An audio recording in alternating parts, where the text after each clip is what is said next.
मानव का शरीर मिलना कठिन नहीं है, पर मानव का शरीर मिलने के बाद भगवान का भजन कठिन है।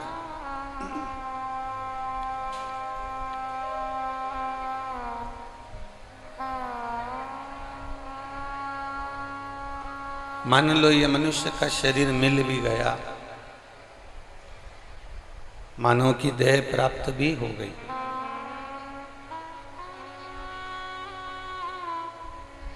शरीर मिल भी गया और वो शरीर मिलने के बाद भी अगर हम भगवान की अविरल भक्ति में नहीं डूब पाए, भगवान के भजन में नहीं डूब पाए, तो ये मानव का शरीर व्यर्थ गया।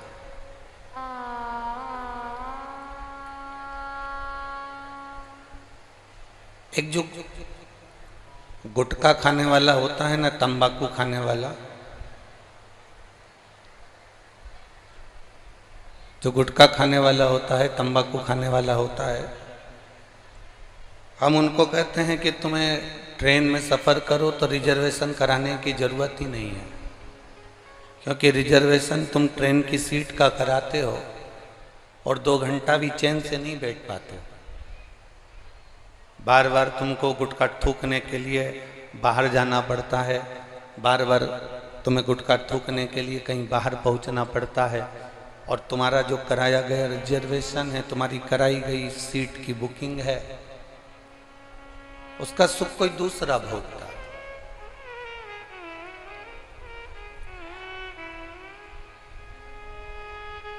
हम तो ये कहना चाहेंगे कि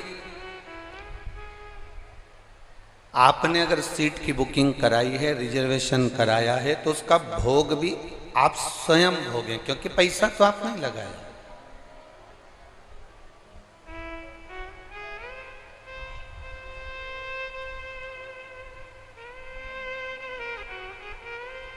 ये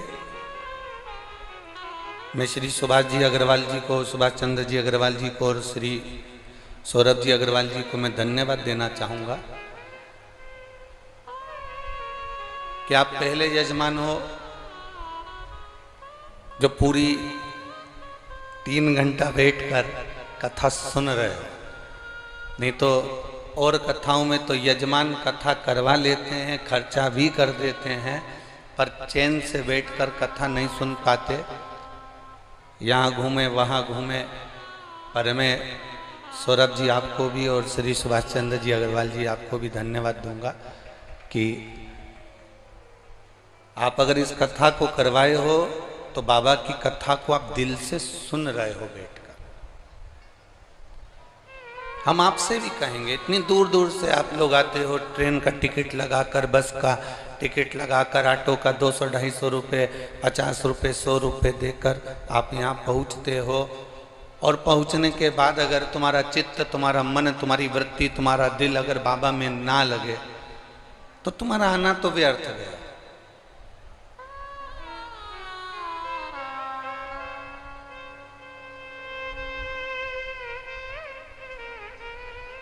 ब्रज में रह रहे हो, ब्रज में निवास कर रहे हो, और ब्रज में निवास करने के बाद भी अगर तुम्हारे मुख से राधा का नाम ना निकले, कृष्ण का नाम ना निकले, शिव का नाम ना निकले, राम का नाम ना निकले, भगवान का नाम ना निकले, तो फिर ब्रज में रहना किस कार्य का?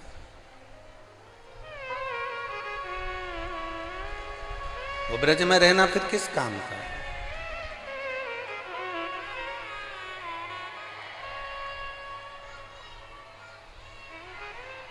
एक व्यक्ति को मालूम है कि ब्रज में जाऊंगा तो मेरा ऑटो अच्छा चलेगा। जरा ध्यान देना, बहुत हो सकता है कि हमारी बात का किसी ना किसी को बुरा भी लग जाए, हो लग जाए तो लग जाए, पर समझने वाली बात है। एक व्यक्ति ऑटो लेकर उसने सोचा ब्रज में जाऊंगा तो ब्रज में, मथुरा में, वृंदावन में, गोवर्धन में, गोकुल में, बरसाने में, नंदगांव में, कौसी में मेरा ऑटो अच्छा चलेगा। एक व्यक्ति वो आया जो कि ऑटो, रिक्शा, काम धंधा, व्यापार, व्यवसाय यहाँ अच्छा चल जाएगा, तो उससे मैं अपनी कमाई कर लूँगा। एक व्यक्ति ने विचार करा कि यहाँ पर बहुत सारे लोग आते हैं, तो एक काम करता हूँ, बड़ा सारा होटल का निर्माण कर लेता हूँ। एक व्यक्ति आया काम धंधे के उद्देश्य से।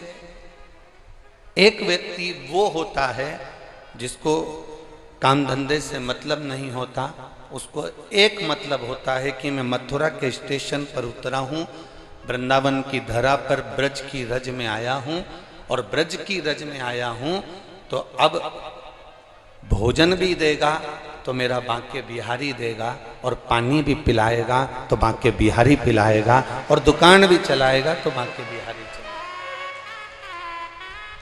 बोल बम का नारा है। अब उस बाबा के सहारे पर, बिहारी जी के सहारे पर, भगवान के भरोसे पर वो आ गए। उसका उद्देश्य ये नहीं है कि मुझे यहां से कमाना है, उसका उद्देश्य ये है कि मुझे ठाकुर जी के चरणारविंद की रस प्राप्त करना।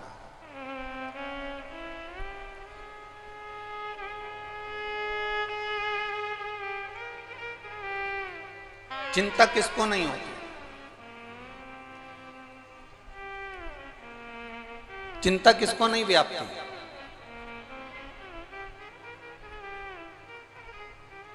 जब भगवान कृष्ण के पोते वज्रनाभ इस ब्रज की धरा पर नंदगांव में जब पहुंचे,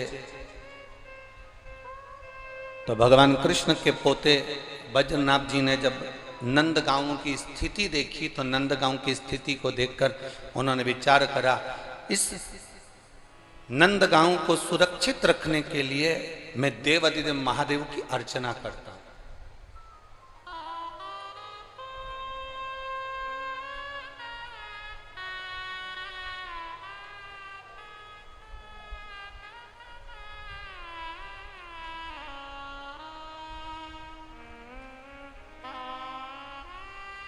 सुभाष जी अग्रवाल जी, आज हमसे कोई कह रहा था कि हम बहुत सारी कथाओं में गए, बहुत सारी कथाओं में पहुंचे। गुरुजी, आपकी कथाएं हमने कई जगह सुनी है, पर सबसे सुंदर अगर व्यवस्था कहीं मिली है तो इस कोसी कला के अंतर्गत मिली है।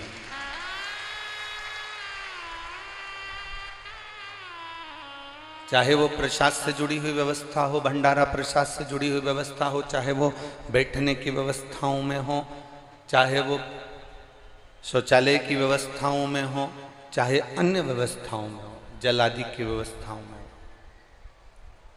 महाप्रसाद, भोजन भंडारा आदि का अधिक जो प्रसाद व्यवस्था उसमें हो। अब उसके लिए आप कह रहे हो कि हम गए, इनसे पूछो अग्रवाल जी से या उनके बेटे सौरभ जी से, तो ये भी कम से कम 3-4 कथा में पहुंचकर पहले व्यवस्थाएं देखकर आए कि क्या दिक्कत किसी भक्त को हो तो वो देखा जाए, फिर उसको सुधारा जाए। भगवान कृष्ण के पोते जो वज्रनाभ जी हैं, उन्होंने विचार करा कि इस नंदगांव की रक्षा के लिए मुझे क्या करना चाहिए, इस ब्रज की रक्षा के लिए, इस नंदगांव की रक्षा के लिए मैं करूं क्या। और मेरे दादाजी ने मुझ पर भरोसा कर कर मुझे यहां भेजा है, तो ये मेरा फर्ज बनता है कि मैं कुछ अच्छा कर कर जाऊं।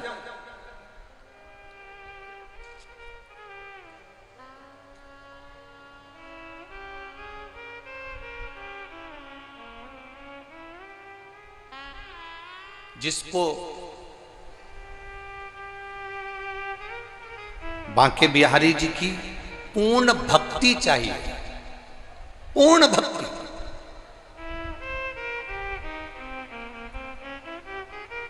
जिसको बांके बिहारी जी की पूर्ण भक्ति की जरूरत है, जिसको बांके बिहारी जी की पूर्ण भक्ति, मेरे ठाकुर की, मेरे कृष्ण की पूर्ण भक्ति चाहिए,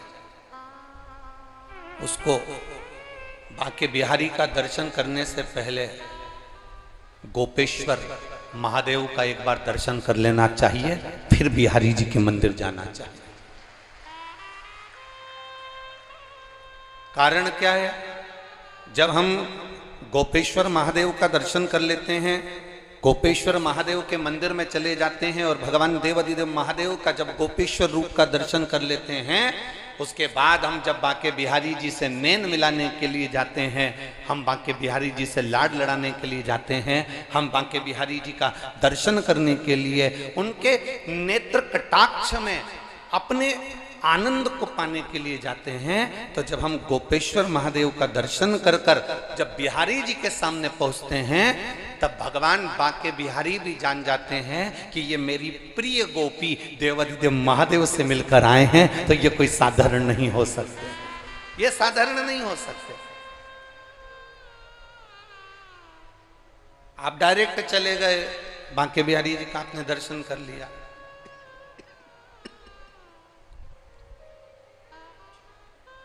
आप सीधे पहुंच गए, अपने बिहारी जी का दर्शन कर लिया।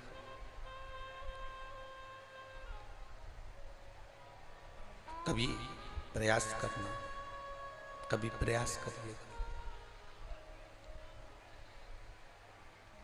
एक बार बांके बिहारी जी का दर्शन करने से पहले गोपेश्वर महादेव का दर्शन करना, और दिल से करना। जब हम गोपेश्वर महादेव के पास में जाएंगे, तो जो गोपी का दिल होता है, जो गोपी का हृदय होता है, जो गोपी का सुख होता है, वो गोपी का भाव, वो गोपी का हृदय, वो गोपी का दिल हमारे गोपेश्वर महादेव आपके अंदर दे देंगे। और जब बिहारी जी का आप दर्शन करोगे, तो गोपी के भाव से जब रिझाओगे, तो बिहारी जी तुम्हारे और तुम बिहारी जी के हो जाओगे। फिर कोई पर्दा नहीं, कोई छल नहीं, कोई पर्दा।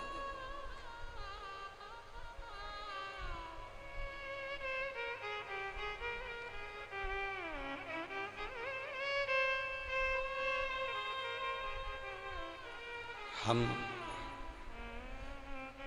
बांके बिहारी के हो गए, बांके बिहारी जी हमारे हो गए। हम ठाकुर जी के हो गए, ठाकुर जी हमारे हो गए। हम शिव जी के हो गए, शिव जी हमारे हो गए।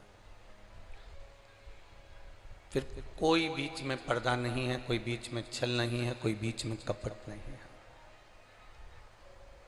बद्रीनाथ जी ने विचार किया, बद्रीनाथ जी विचार कर रहे हैं कि इस नंद गांव में मैं तप करूं और शिव की अर्चना करूं। बहुत समझने वाला विषय है। जब भगवान कृष्ण के 16,108 रानियों से मंगल विवाह हुए, संतान का जब सुख नहीं हुआ, तो उन्होंने स्वयं गर्गाचार्य बाबा को बुलाकर पूछा था कि मेरे यहाँ संतान कैसे होगी। तब एक एक रानी के साथ में 11-11 दिन तक भगवान शंकर ने शिव जी का अभिषेक किया भगवान कृष्ण ने, और 1,77,186 भगवान कृष्ण के घर में बच्चे हुए शिव जी की कृपा से।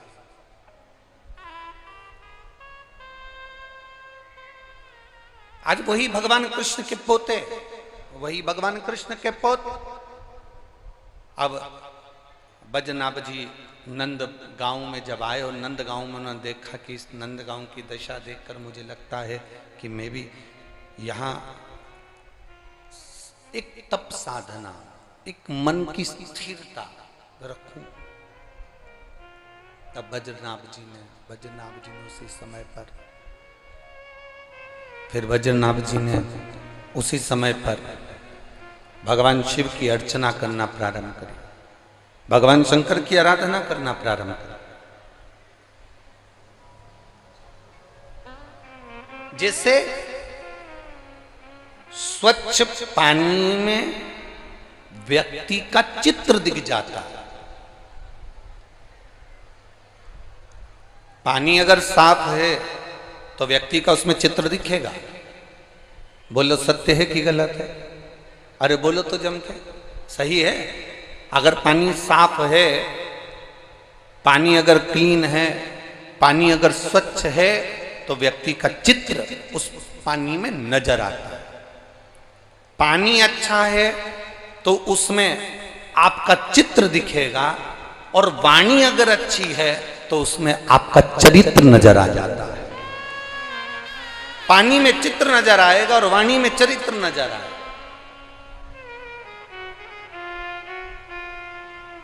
हमारे यहाँ की बुजुर्ग माताएं बड़ी बड़ी विचित्र होती है, जरा सी देर में वाणी से पहचान जाती है। जिसने भी ऊंची आवाज में बात करी, आड़ी टेढ़ी बात करी, तो तुरंत कह देती है तेरे पिताजी के घर से यही सीख के आई है। मतलब समझ गई कि वहां की वाणी यहां तक आई है।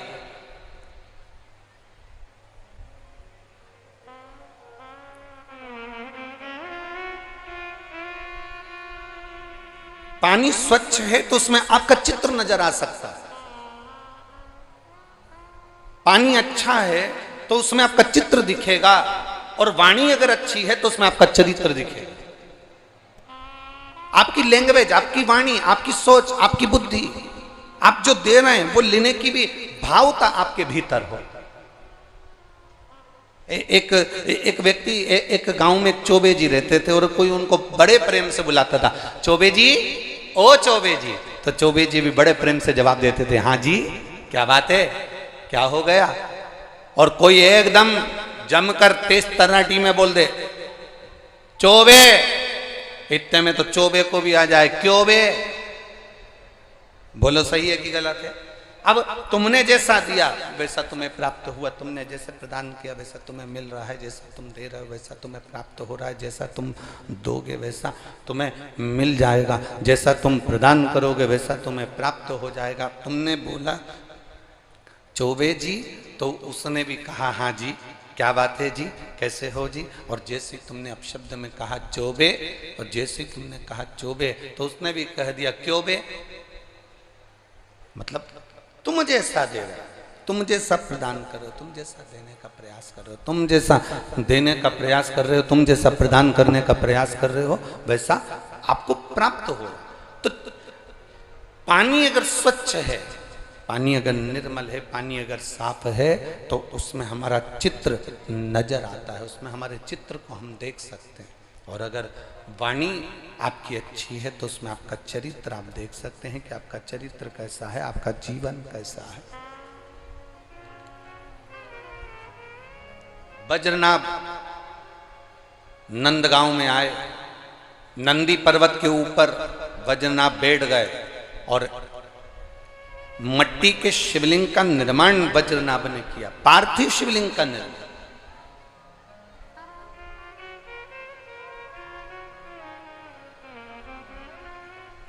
और जब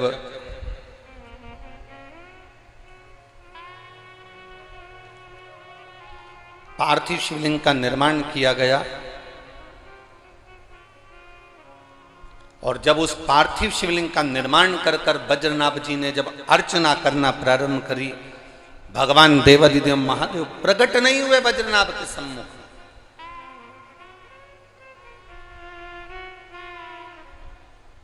समय निकलता गया, समय निकलता गया, पर बाबा देवादिदेव महादेव प्रकट नहीं हो पाए।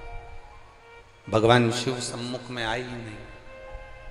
तब वज्रनाभ ने सोचा जरूर कोई ना कोई कमी होगी, जरूर कोई ना कोई मेरी सेवा में कमी रह गई होगी, इसलिए जरूर कुछ ना कुछ हुआ होगा। जैसे आप कभी आशीश्वर महादेव का दर्शन करने के लिए अगर आप जाएं, आप लोग गए हो आशीश्वर महादेव? कौन कौन गए, जरा हाथ उठाओ जरा। आशीश्वर गए हो सब लोग? रखिए हाथ। अगर आशीश्वर महादेव का दर्शन करने के लिए गए होगे तो आशीश्वर महादेव के पास में छतरी बनी हुई है लाल कलर की, करें दर्शन। जिस छतरी का नाम है पंडित नवल किशोर की छतरी। किसकी छतरी है वो? बोलो बोलो, जम के बोलो जरा। पंडित नवल किशोर की छतरी। कभी आपने पूछा जब आशीश्वर महादेव का दर्शन करने जाओ तो उस छतरी के बारे में कभी पूछना कि पंडित नवल किशोर कौन थे,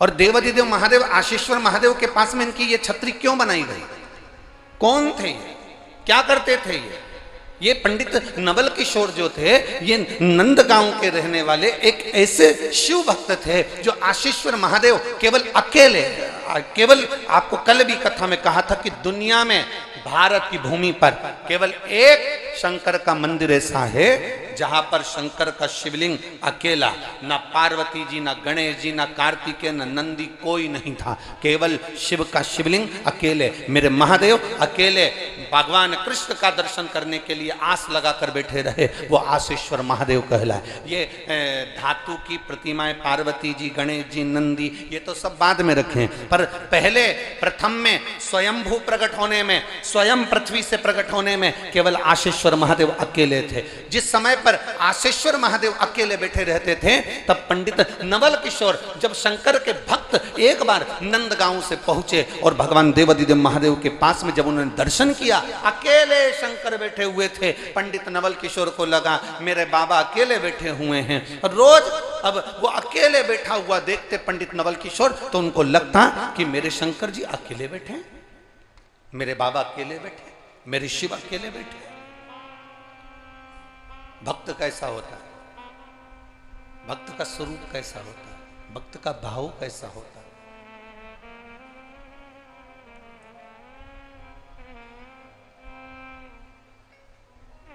जरूरी नहीं है कि तुम बांके बिहारी का दर्शन करने जाओ तो बहुत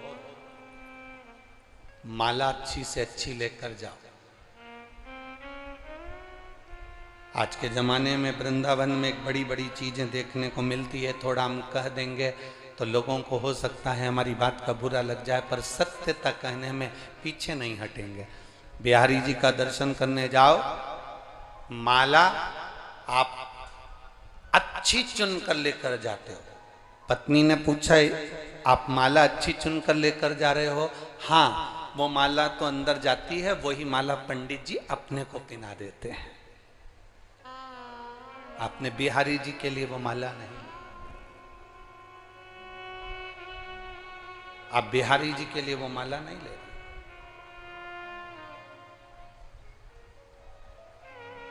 बिहारी जी ने कभी नहीं कहा, बांके बिहारी ने कभी नहीं कहा कि मुझे तुम बहुत सुंदर वस्तु ला कर देना। मेरे ठाकुर जी कहते हैं, मेरे ठाकुर जी वर्णन करते हैं, मेरे लाडले वर्णन करते हैं कि मुझे तुमसे कोई कीमती वस्तु नहीं चाहिए, मुझे तुमसे कोई धरोहर नहीं चाहिए, मुझे तुमसे कोई धन या वैभव या तुम्हारा बहुत सा राजसी ठाट नहीं चाहिए, मुझे तुमसे बहुत सारी कीमती वस्तुओं की चाह नहीं है, मुझे तुमसे बहुत सारे धन और वैभव की चाह नहीं है, मुझे तुमसे बहुत सारी सत्ता की चाह नहीं है, मुझे तुमसे बहुत सारी सत्ता वैभव की चाह नहीं है।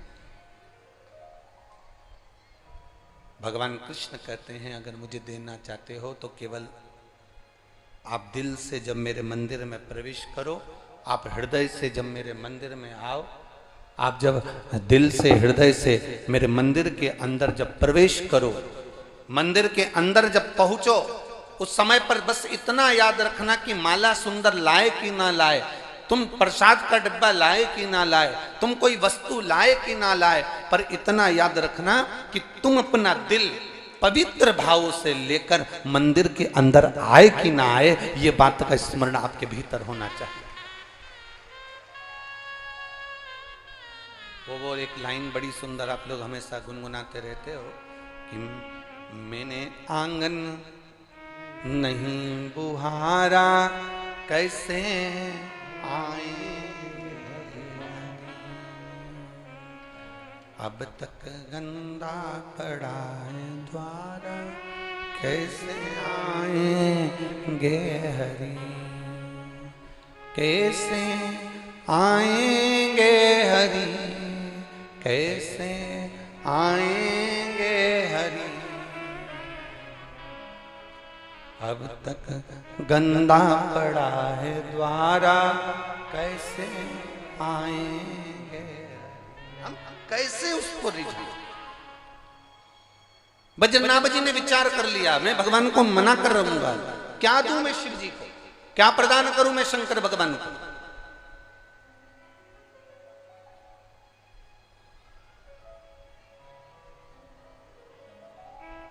क्या दें हम भगवान शिव को। कार्तिक के महीने में एक बेलपत्र, 3 शमी पत्र, बहुत ध्यान दीजिएगा, कार्तिक के महीने में 1 बेलपत्र 3 शमी पत्र।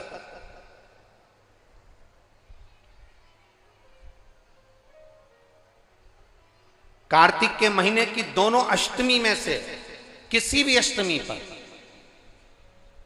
चाहे उजाले की हो चाहे अंधेरे की, शुक्ल पक्षी की हो चाहे कृष्ण पक्ष की, 1 बेलपत्र 3 शमी पत्र। आप कभी दिल से, कभी मौका मिले हृदय से, दामोदर मास में, कार्तिक मास में अशोक सुंदरी वाली जगह का स्पर्श कर कर भगवान शंकर के शिवलिंग पर एक बार समर्पित कर कर देखना, और दूसरे वर्ष इंतजार करना कि तुमने कार्तिक महीने में अष्टमी के दिन बाबा को शमी पत्र बेलपत्र दिया था, क्या बाबा ने तेरे घर में धन और वैभव दिया कि नहीं दिया? जो स्थिति में गाड़ी चल रही थी वो स्थिति की गाड़ी तेरी पार हुई कि ना हुई? कितने बेलपत्र? बोलो बोलो, जम के बोलो जरा। एक।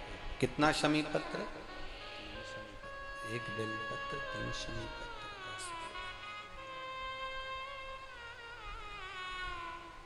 कभी स्मरण में लाइएगा।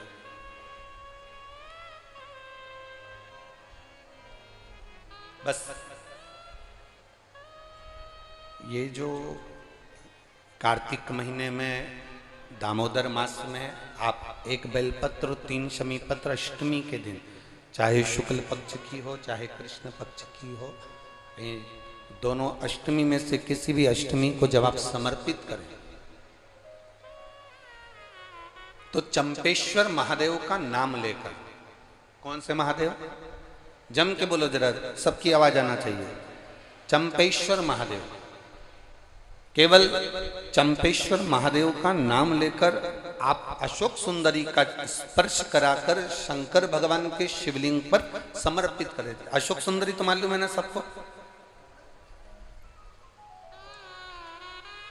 जैसे ये शिवलिंग, ये जलाधारी, ये बीच में से जो 2 लाइन गई गणेश कार्तिकेय, और बीच में एक लाइन जाती है मोटी सी शिवलिंग के सम्मुख में, उसको अशोक सुंदरी का स्थान कहा। शंकर भगवान के ऊपर जो जल की जलाधारी लगती है, जिसमें से बूंद बूंद पानी गिरता है, वो भगवान शंकर की 5 बेटियां हैं जो ऊपर कलश के रूप में रखी रहती हैं, जिसमें से बूंद बूंद जल नीचे गिरता है। जया, विषहरा, श्यामली बारी, दौतली, देव। शिव जी की 5 बेटी, शंकर भगवान की 6ठी बेटी अशोक सुंदरी बीच में।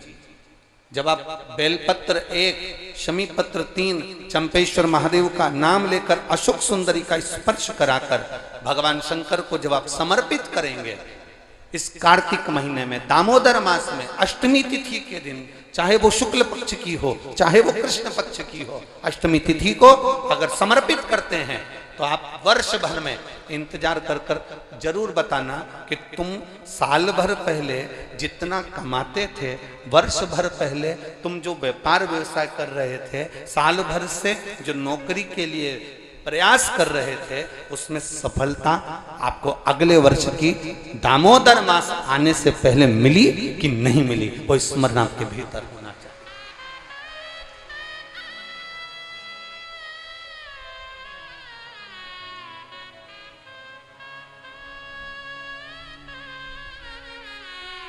शंभु शरणे घड़ी रे दुख काटो दया करने दर्शन। आप दिल से उससे प्रार्थना करोगे तो वो दिल से दे देगा। महाराज, ईमान और जुबान 2 चीजें व्यक्ति की पक्की होना चाहिए। क्या क्या?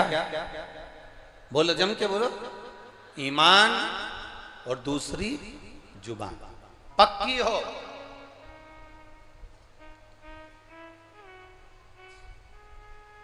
आप दिल से,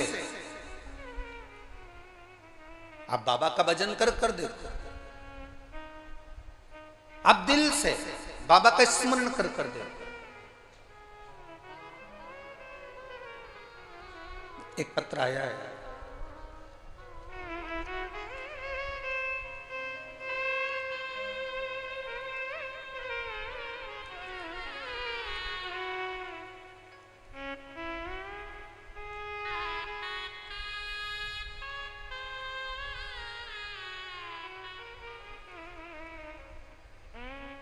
चंद्रमुखी शर्मा, पता है राया मथुरा। कहीं बैठी हैं? हाथ हिला सकती हैं अगर कहीं बैठी हो तो हाथ हिलाइए। आपकी हैं? दोनों हाथ हिला दो एक बार। हाँ हिलाइए दोनों हाथ, ठीक है। एक बार वापिस हाथ हिला दो। चंद्रमुखी शर्मा, राया मथुरा से रहने वाली हूं गुरुजी। बाबा का मैं क्या गुणगान करूं। मेरी बेटी मुस्कान कई सालों से नौकरी की तैयारी कर रही थी कि सरकारी नौकरी मिले, पर नहीं मिली। आखिरी में हताश होकर वो मंदिर जाना भी छोड़ी, भगवान का भजन करना भी छोड़ी। तब एक बार टीवी पर हमने कथा सुनी और कथा सुनकर हमारी बेटी से कहा कि देख, वो महाराज सियोर वाला कहता है कि शिव जी को एक लोटा जल चढ़ाना चाहिए। मां, हम ब्रज की रज में रहते हैं, ठाकुर जी का भजन करते हैं, शिव को जल चढ़ाने का बाबा कह रहे हैं। मैंने अपनी बेटी से कहा, कृष्ण और शिव में कोई अंतर नहीं। कृष्ण जब तक नहीं मिलते जब तक शंकर की भक्ति ना हो, और शंकर जब तक नहीं मिलते जब तक कृष्ण की भक्ति ना हो।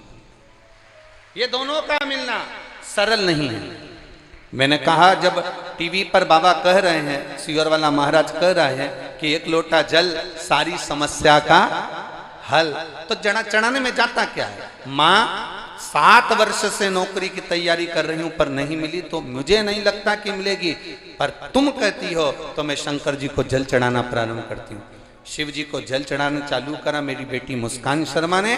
और बाबा का मैं क्या वर्णन करूं गुरुदेव। मेरी बेटी ने एग्जाम दिया और बाबा की कृपा से उसका इंडियन नेवी में हो गया। मैं बाबा को यहाँ प्रणाम करने के लिए आई हूँ। यह शिव तत्व है भक्ति, ओ घड़ी है शंभु। बैठिए बहन। हर हर महादेव। अर्थात शिव महापुराण की कथा कहती है, आपका विश्वास, आपकी भक्ति, आपकी दृढ़ता, आपका विचार जब दृढ़ नहीं होगा तब तक भगवान कैसे मिलेगा।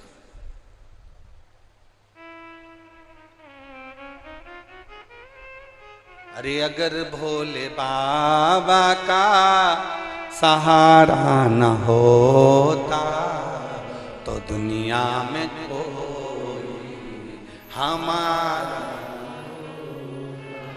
कौन किसका हो।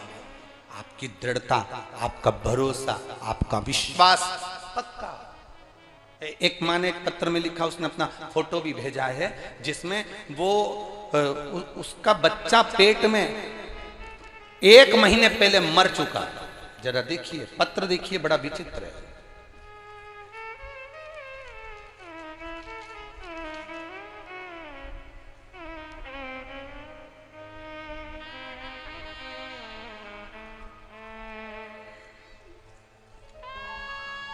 उसके वेंटिलेटर पे पड़े हुए फोटो, जिसमें वो महिला का बच्चा 1 महीने पहले मर चुका पेट के अंदर, और जहर पूरे शरीर में फैल गया। और डॉक्टर ने उस बच्चे को निकाल तो दिया, पर आखिरी में कह दिया कि ये महिला भी 15 से 20 मिनट के अंदर मर जाएगी, ये जीवित नहीं रहेगी। अब पत्र, उसका पत्र पहले ढूंढेंगे।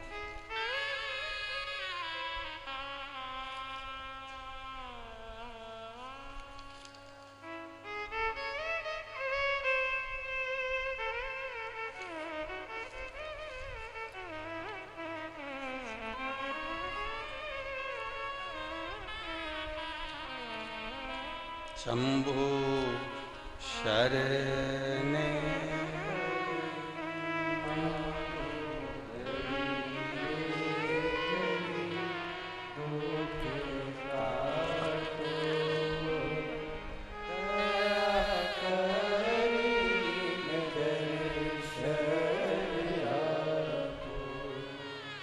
शंभो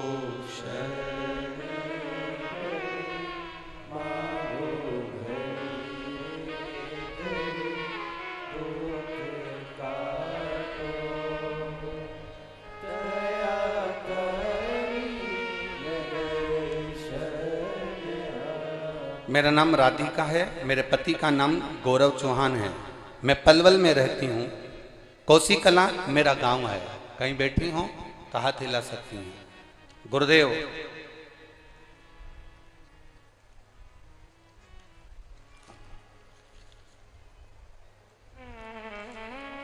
कहीं बैठी हो तो हाथ हिला सकती हैं। दिख गई? हाथ हिलाओ एक बार। हाँ ठीक है। श्री शिवाय नमस्तुभ्यं। पहले तो बाबू आपको वापिस आने की बधाई, जो भगवान ने आपके प्राण वापिस दी है, भोलेनाथ की कृपा आप पर हो। मेरे पति का नाम गौरव चौहान है। मैं पलवल की रहने वाली हूँ। कोसी कला मेरा गांव है। मैं भोले बाबा का क्या वर्णन करूँ गुरुजियों। गर्भस्थ मेरा पूरा टाइम चल रहा था। 13/4/2023 को अल्ट्रासाउंड कराया गया, जिसमें बच्चा प्राण त्याग चुका था, पर ध्यान नहीं दिया गया और आखिरी में बच्चा अंदर ही मर गया, जिसका पॉइजन मेरे शरीर में फैल गया। डॉक्टर के हिसाब से बच्चे को बाहर निकाला गया और मेरे भी बचने की उम्मीद नहीं थी, जिसके फोटो मैं लगा रही हूँ। आप देख सकते हैं इन फोटो को एलईडी के माध्यम से और टीवी के माध्यम से, आस्था चैनल के माध्यम से, जो वेंटिलेटर पर पड़ी हैं उनका फोटो आप देख सकते हैं। पूरा जहर शरीर के अंदर फैल गया। मेरे शरीर के अंदर जहर फैला तो मेरे शरीर का जहर पूरे मेरे हाथों में और पांव में आ गया, जिसका फोटो आप देख रहे हैं। वो जहर कहां से निकल रहा था वो भी आप देखिए, उस टीवी के माध्यम से, आस्था चैनल के माध्यम से, एलईडीओं के माध्यम से। शरीर का जो अंदर का जहर था वो फूट फूट कर बाहर की ओर निकलने लगा, जो शरीर में से निकलना प्रारंभ हुआ। गुरुदेव तब करा क्या जाए? तब डॉक्टर ने भी जवाब दे दिया कि ये महिला नहीं बचेगी और वापस ले जाने को कहा। तब मेरी बहन का तुरंत सूचना आई, तो चिंता मत करो, ये बचेगी जरूर। केवल कुछ घंटे दिए थे इसके प्राण छूटने में, और बाबा की कृपा से एक बेलपत्र शंकर जी पे चढ़ी हुई मेरे पास में लाके रखी, और शिव जी पे चढ़ा हुआ जल मेरी आंखों में और शरीर पर मेरी बहन लगाती रही, और उसी के बल पर आज मैं जीवित बैठी हूं। ये शिव जी की कृपा, बड़ी कृपा, शंभु कृपा। धीरे धीरे आराम लगा और शिव कृपा का वर्णन क्या किया जाए। इन्होंने एक पत्र में एक बड़ी सुंदर बात लिखी। दीदी आपको बहुत बहुत साधुवाद है।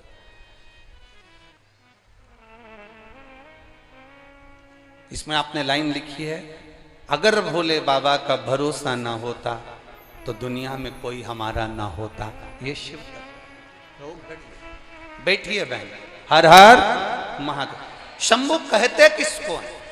अकाल मृत्यु वो मरे जो काम करे चंडाल का, और काल उसका क्या बिगाड़े जो भक्त हो महाकाल का। जो शिव की आराधना करता है, शंकर की आराधना करता है, शिव भक्ति में डूबा रहता है। जो शंकर की भक्ति में डूबा रहता है, शंकर की आराधना में जो डूबा हुआ है, उसको दुख क्या, उसको तकलीफ क्या, उसको कष्ट क्या है, क्या दुख है, क्या तकलीफ है, क्या कष्ट है। अब सौंप दिया इस जीवन का सब भार तुम्हारे हाथ। चल रहा है नहीं ऐसा है। अब सौंप दिया इस जीवन का सब भार तुम्हारे हाथ, हे हार तुम्हारे हाथों और जीत तुम्हारे हाथ। हमारा समर्पण, हमारी भक्ति, हमारा हृदय, हमारा चित्त हम परमात्मा को कैसे ना दे दें, हम भगवान को कैसे ना प्रदान कर दें। आपने अगर दिल से, आपने हृदय से भगवान शंकर को रिझाया है, भगवान शंकर की आराधना अगर आपने दिल से करी है, शिव की भक्ति आपने अगर दिल से करी है, तो कैसे ना दे। ए ब्रज की जीजियों और मेरे ब्रज के जीजाओं, एक बात बहुत सावधानी से सुनना। दामोदर मास में कार्तिक के महीने में यमुना के तट पर ये ब्रज की रज में आप जो कथा सुन रहे हो, और श्री सुभाष जी अग्रवाल जी, सौरभ जी अग्रवाल जी जिस कथा को करवा रहे हैं, आप आ तो गए हो बाबा के दरवाजे पर इतना अंदाजा लगा कर जाना कि मेरा बाबा तुमको खाली नहीं भेजेगा, वो भरकर जरूर भेजेगा।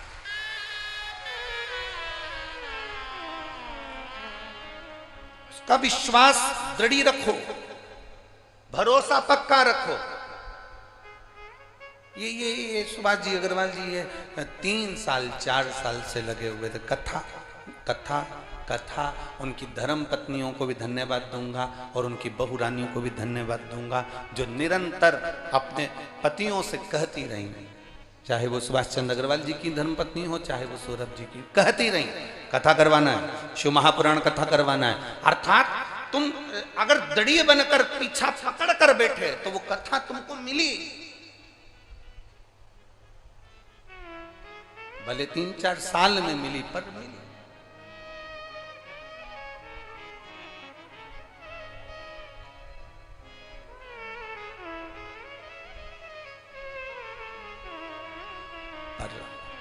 अगर आप दड़ी बनकर बैठोगे, भगवान शंकर की आराधना दड़ी बनकर करोगे, ईमान और जुबान पक्की रखकर आप शिव की अगर आराधना करोगे, तो अगर कथा मिल सकती है तो क्या मेरा महादेव नहीं मिल सकता? क्या मेरा शिव नहीं मिलेगा? अवश्य प्राप्त।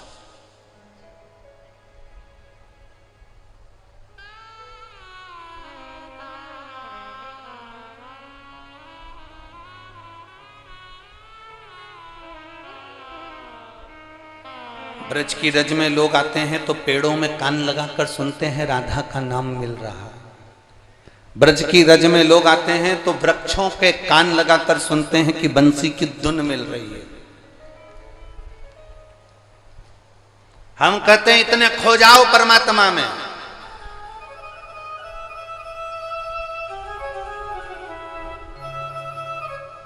इतने खो जाओ परमात्मा में, इतने डूब जाओ भगवान में कि तुम्हें वृक्ष में कान लगाने की जरूरत ना पड़े।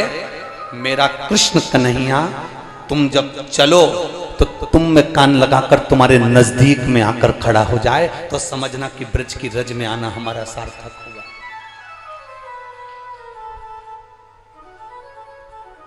हमारा ब्रज की रज में आना सार्थक हुआ, तब समझिए आप।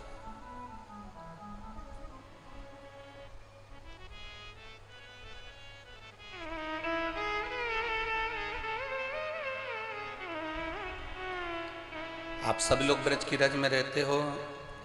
मीरा भगवान कृष्ण के पास जाती थी कि भगवान कृष्ण मीराबाई के यहां आते थे? बोलो जरा, उत्तर दो, जम के बोलो जरा।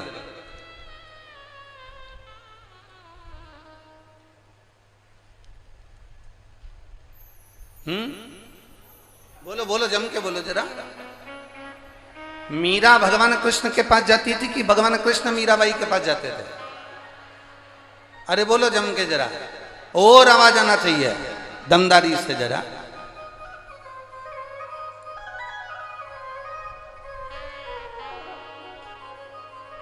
मीरा भगवान कृष्ण के पास नहीं, मीरा जहां बैठती थी भगवान की भक्ति में ऐसी डूब जाती थी कि कृष्ण ब्रज छोड़कर मीराबाई के पास मेवाड़ में दौड़कर चले जाते। ये भक्ति है मीरा का। आप जहां बैठो, कोई कहता है कि हम वहां जाएंगे तो भगवान मिलेंगे, कोई कहता है हम भगवान को पाने के लिए केदारनाथ जाएंगे, कोई कहता है हम भगवान को पाने के लिए कैलाश जाएंगे, कोई कहता है भगवान को पाने के लिए वहां जाएंगे, कोई कहता है भगवान को पाने के लिए हम वहां जाएंगे। हम कहते हैं कहीं जाने की जरूरत नहीं है, तुम्हारे घर में रहो, तुम्हारे घर के पास में जो शंकर का मंदिर हो, तुम्हारे घर के पास में जो शिवालय हो, तुम्हारे घर के पास में जो शंकर की चौखट हो, बस वहां चले जाओ, एक लोटा जल अपने घर में से भर कर लेकर जाओ और शंकर को समर्पित कर कर आओ। तुम्हें कहीं जाने की जरूरत नहीं, महादेव तुम्हें ढूंढते ढूंढते तुम्हारे पास जरूर आएंगे।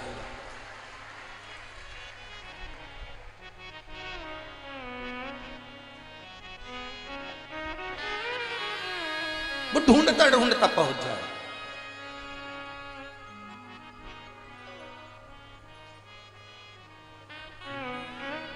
शिव कथा कहती है आप दिल से जब पुकारे उसको, वो दिल से सम्मुख में आता है। हमें कान लगाने की जरूरत नहीं पड़ेगी। जब हमने हृदय से दिल से भगवान शंकर की आराधना करी है तो बाबा दिल से आपके पास पहुंचता है।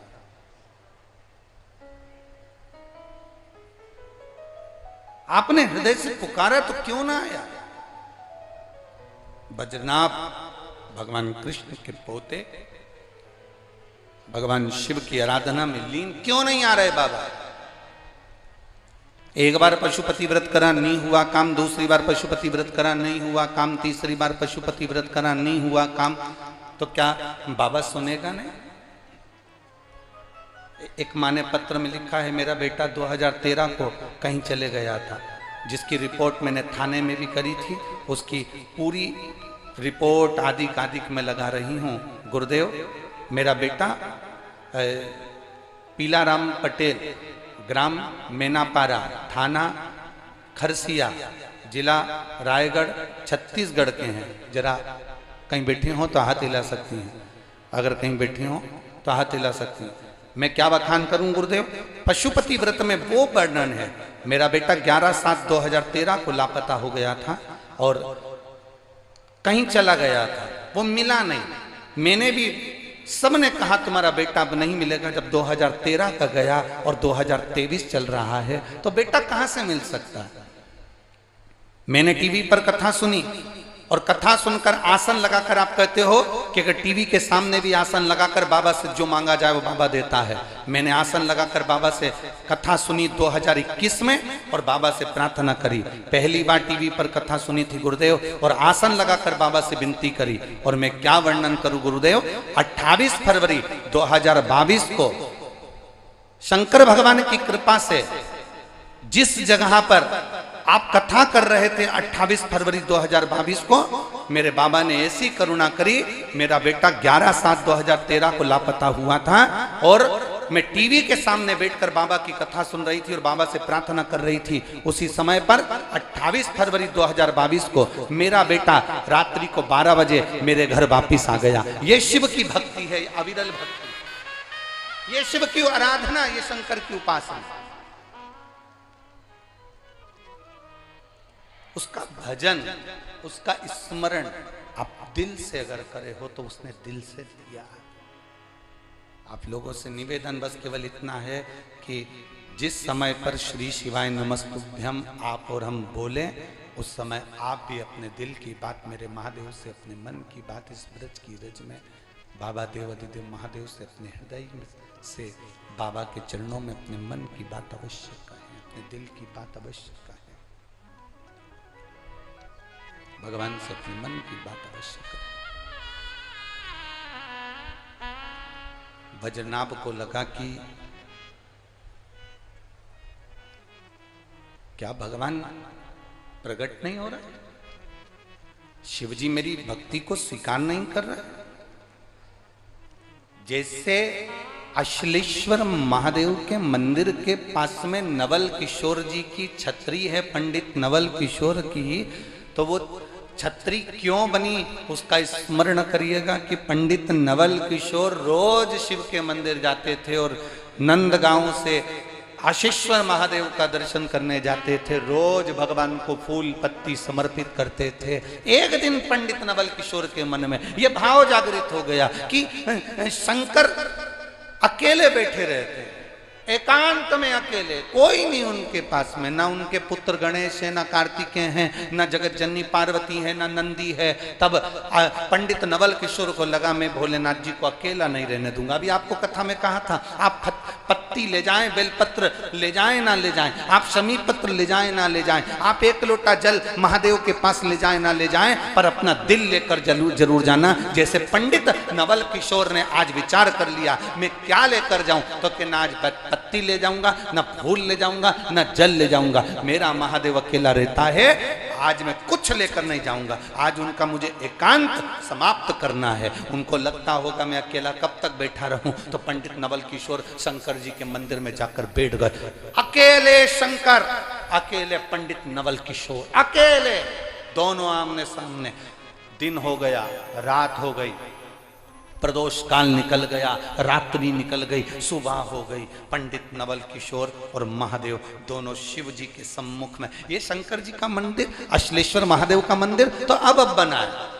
अश्लेश्वर महादेव के मंदिर में तो धातु के गणेश जी, पार्वती जी, नंदी, कार्तिकेय ये तो अब बैठे हैं। उसके पहले अकेले शंकर वन में, अकेले शंकर कुंड के किनारे अकेले बैठे हुए थे। पंडित नवल किशोर वहां जाकर बैठ गए। बाबा, पंडित नवल किशोर ने कहा मैं तुम्हें अकेले नहीं रहने दूंगा, मुझे लगता है तुम अकेले अकेले बोर होते होगे, अकेले अकेले तुमको अच्छा नहीं लगता होगा। भक्त कैसा होता है भगवान का। वो बैठ गया जाकर अड़भंगा होकर।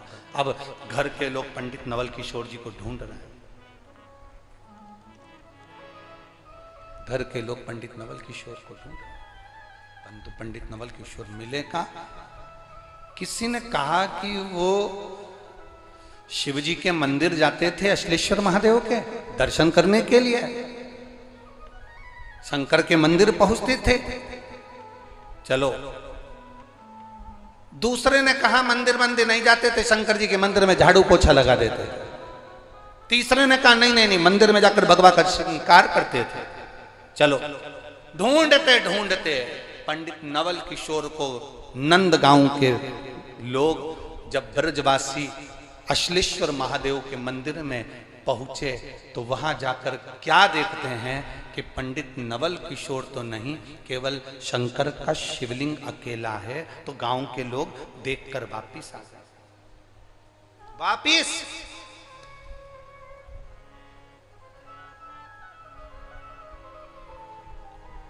अब पंडित नवल किशोर है कहां? पंडित नवल किशोर है कहां?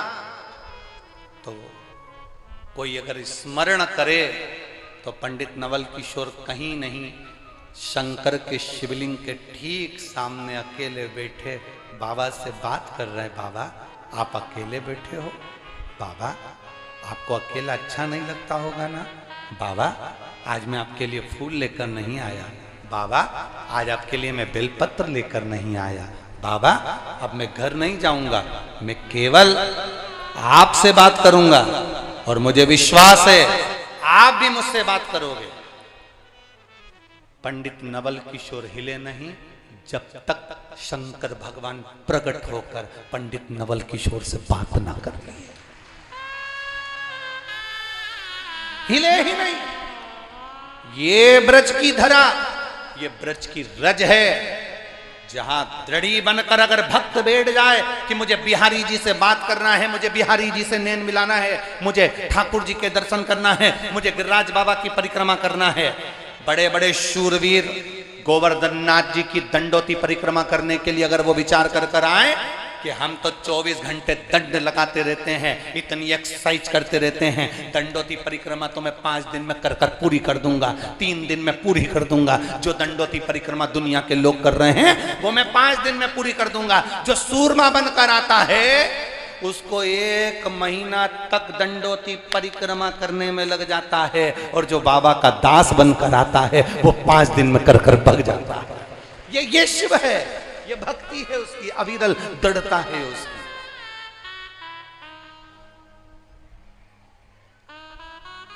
अब सौंप दिया इस जीवन का सब भार तुम्हारे। अपनी भक्ति भगवान के उस भाव में जोड़ कर रखिए। भक्ति और भाव का मिलन जब होगा तो सुख अपने आप होगा।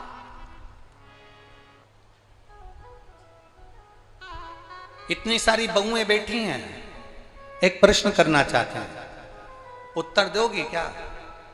तुम्हारी सास तुम्हें सोने का हार ना दे, शादी वाले वो क्या बोलते हैं, इधर क्या बोलते होंगे, हमारे यहाँ तो चढ़ावा बोलते हैं कि शादी के दिन बहू को चढ़ावा दिया जाता है। इधर क्या बोलते हैं? अरे बोलो तो जम के, चढ़ावा ही बोलते हैं। वो सोने का हार, पाटली, करधनी, पायल, लहंगा, चुन्नी बेस, 5-7 साड़ियाँ, डेंटिंग पेंटिंग का डब्बा, ठीक है, और चप्पल। बोलो बोलो, जम के बोलो जरा, क्या बोलते हैं इसको यहाँ पर? चढ़ावा ही बोलते हैं ना। अब ससुर सास सोने की कोई रकम नहीं लाए, पांव की पायल नहीं लाए, कमर की तगड़ी ना लाए, भुजबंद ना लाए, कड़ा ना लाए, और एक सोने का बिस्कुट ला दे, अच्छा लगेगा? अरे बोलो तो जम के। जितने का हार बनना था, जितने की पाटली बनना थी, जितने का कड़ा बनना था, जितने की हसली बनना थी, जितने की तगड़ी बनना थी, जितने का भुजबंद बनना था, वो सारा के सारा एक सोने का बिस्कुट लाकर बहू की गोदी में दे दे। और ना हार दे, ना पाटली दे, ना चूड़ा दे, ना चूड़ी दे, ना कान का दे, ना नाक का दे, ना गले का दे, ना बिंदी दे, ना कुछ नहीं दे, अच्छा लगेगा? तो अच्छा लगना चाहिए ना। सोना चाहे ऐसे मिले, सोना चाहे वैसे मिले, अच्छा तो लगना चाहिए। पर अच्छा नहीं लगता। शादी में सोने का बिस्कुट इतनी दम नहीं रखता जितना शादी में दिया गया सोने का हार, पाटली, नाक की लौंग, कान का बुंदा, कमर की करधनी, भुजबंद। सोने का बिस्कुट यहां काम नहीं करेगा, यहां जेवरात काम करेंगे। उसी तरह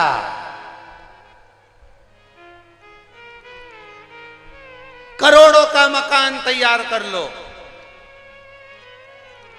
करोड़ों की गाड़ी ले लो, वो सोने का महल काम नहीं करेगा जितना तुम झोपड़े में बैठकर भी भगवान की भक्ति को भज लोगे तो वो जेवरात काम करेगा। वो जेवरात।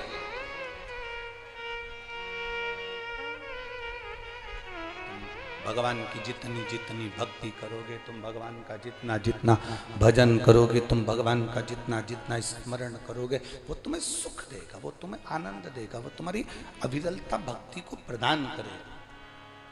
सोने का बिस्कुट बाद में काम आ सकता है, मना नहीं है, पर शादी के समय पर तो सोने का जेवर ही काम करता है।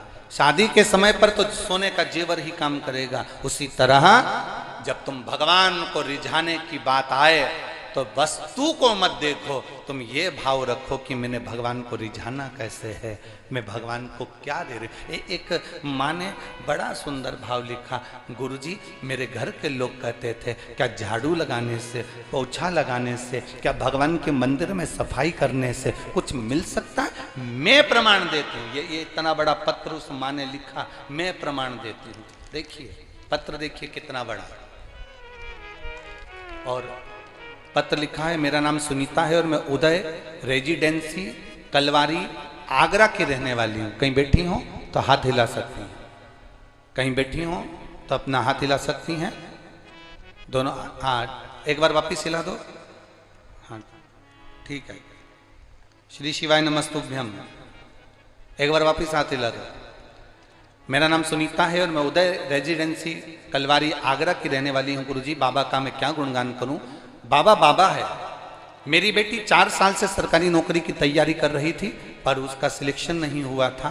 तब मैंने अपनी बेटी से कहा कि बाबा के मंदिर पर जाया कर, सफाई कराकर, मंदिर में श्रृंगार कराकर 1 लोटा जल बाबा को चढ़ाया कर। आजकल के पढ़े लिखे बच्चे कहाँ विश्वास करते हैं बाबा पर मेरी बेटी ने विश्वास करा, शिव मंदिर जाना चालू करा, शंकर के मंदिर में सफाई करती, जाकर श्रृंगार करती, पशुपति व्रत 3 बार कर चुकी। और बाबा की कृपा का मैं क्या गुणगान करूं। लोग कहते हैं पशुपति व्रत करना चाहिए, 1 बार करा नहीं हुआ, उसका मन टूटा, दूसरी बार करा फिर मन टूटा, तीसरी बार मेरी बेटी ने कहा नहीं करूं। मैंने कहा 1 बार फिर कर, बाबा कृपा करेगा। और मेरी बेटी का इंटरव्यू हुआ और बाबा की कृपा से मैं क्या वर्णन करूं गुरुदेव, मेरी बेटी का ऑल इंडिया में 5वें स्थान पर उसकी नौकरी का पद उसे प्राप्त हुआ। मैं बाबा को यहाँ धन्यवाद देने के लिए आई हूँ, जिसकी सरकारी नौकरी लगी। गुरुदेव एक बात और कहना चाहती हूँ कि बाबा की मंदिर में सेवा का क्या फल होता है। गुरुजी मेरे ऊपर मेरे बाबा ने बड़ी कृपा करी। पिछले साल जुलाई के महीने में मेरी आंतों में कैंसर हो गया। जिसका बहुत बड़ा ऑपरेशन हुआ था और मेरा शरीर में नलियां लगी हुई थी। इनमें से एक नली से मार्च के महीने में वापिस पस आना प्रारंभ हो गया। डॉक्टर को दिखाया तो कहा कि इनको कैंसर फिर फैल गया। जब कैंसर और ज्यादा मात्रा में फैलने लगा तो डॉक्टर कहने लगा इनका ऑपरेशन फिर करना पड़ेगा। गुरुदेव, शरीर की स्थिति ठीक नहीं, करा क्या जाए? तब मैंने शिव महापुराण के माध्यम से सुना, शंकर पर चढ़ा हुआ जल पीने पर, एक बेलपत्र खाने पर, बाबा के मंदिर में झाड़ू और पोछा लगाने पर सुख की अनुभूति होती है। डॉक्टर के अनुसार मैंने कहा कि आप अभी मेरा ऑपरेशन मत करो, मुझे बाबा की सेवा करने दो, अब जो होगा वो बाबा करेगा। दवाई लेती रही, डॉक्टर को दिखाती रही और बाबा की कृपा से गुरुदेव मंदिर की बेलपत्र उठाकर खाकर कुंदकेश्वर महादेव के नाम से लेती और बाबा की कृपा से मेरा कैंसर अब धीरे धीरे पूर्ण तरह से समाप्त हुआ। मैं बाबा को धन्यवाद देने के लिए आया। एक बार दोनों हाथ हिला दो, आराम है? हाँ, दोनों हाथ हिलाओ। हर हर महादेव। बैठी है। श्री शिवाय नमस्तुभ्यं। ये शिव तत्व है, औघड़ी है। करो भक्ति उसकी।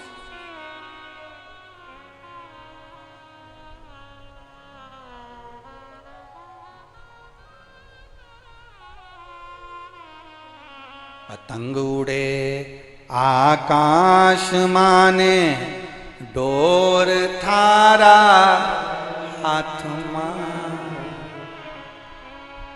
ओ वल्लभ मारी पतंग ऊंची, भोले बाबा मारी पतंग ऊंची। आप जाओ शिव के दरबार। झाड़ू लगाने से क्या मिलेगा शंकर के मंदिर में? पोछा लगाने से क्या मिलेगा शंकर के मंदिर में? स्वयं वज्रनाभ की कथा कहती है, भगवान कृष्ण के पोते की कथा कहती है कि इस नंद गांव की रक्षा कौन करेगा? मेरे शंकर की भक्ति में वज्रनाभ डूब गए। ऐसी भक्ति वज्रनाभ ने करी कि शंकर प्रकट भी नहीं हुए। तब वज्रनाभ को लगा कि मेरी सेवा में कोई कमी हो गई। एक बार पशुपति व्रत में फल ना मिले, दूसरी बार करना, दूसरी बार ना मिले, तीसरी बार करना। शंकर जी के मंदिर में लोटा भर जल चढ़ाने से अगर फल ना मिले, घबराना नहीं। 1 साल, 1 महीना, 2 महीना, 3 महीना, 4 महीना, 6 महीना, 1 साल, 2 साल, उसका पीछा मत छोड़ना। उसके दरवाजे पर जाते रहना, उसके द्वार पर जाते रहना। जब हम उसकी चौखट पर जाते रहेंगे तो एक ना एक दिन उसकी कृपा दृष्टि हमारे ऊपर होगी जरूर, और वह हाथ पकड़कर पार करेगा जरूर, ये निश्चित है। हम हिम्मत हार जाते हैं, हम हिम्मत हार जाते हैं। पर क्यों हारे हिम्मत? किस लिए हारे? वज्रनाभ ने हिम्मत नहीं हारी। एक पत्र और है बड़ा सुंदर।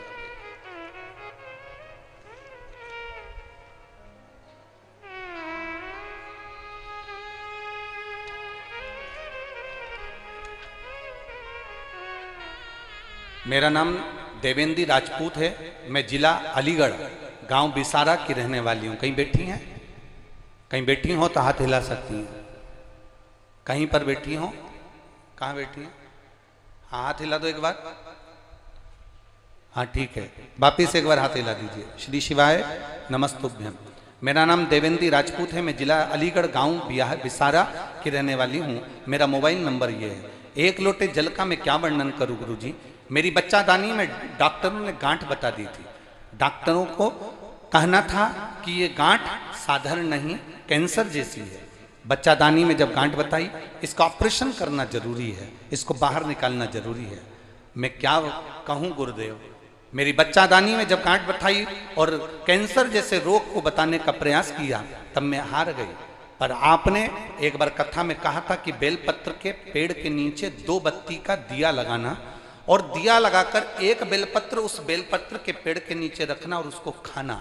बच्चेदानी में अगर गांठ होगी तो वो गलेगी जरूर। मैंने वही करना प्रारंभ करा, और दूसरी बार मैंने जब 15 दिन तक वो प्रयोग करा, 2 बत्ती का दिया लगाकर मैंने बेलपत्र बाबा को समर्पित कर कर जब खाना प्रारंभ करी, 15 दिन बाद मैंने वापिस चेकअप करवाया तो डॉक्टरों को दिखाया, तो डॉक्टरों ने कहा कि बच्चेदानी में जो गठान थी अब वो गठान नहीं है, और तुम्हारा कैंसर जैसा रोग भी तुम्हें ग्रसित नहीं कर रहा।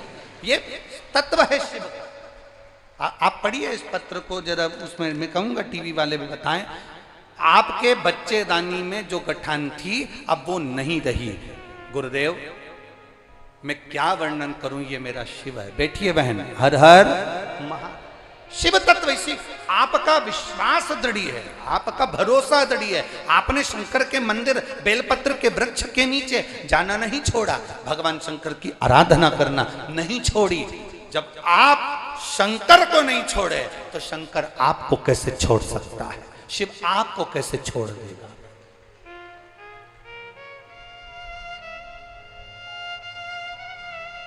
करो उसकी भक्ति। बोल बम का नारा है,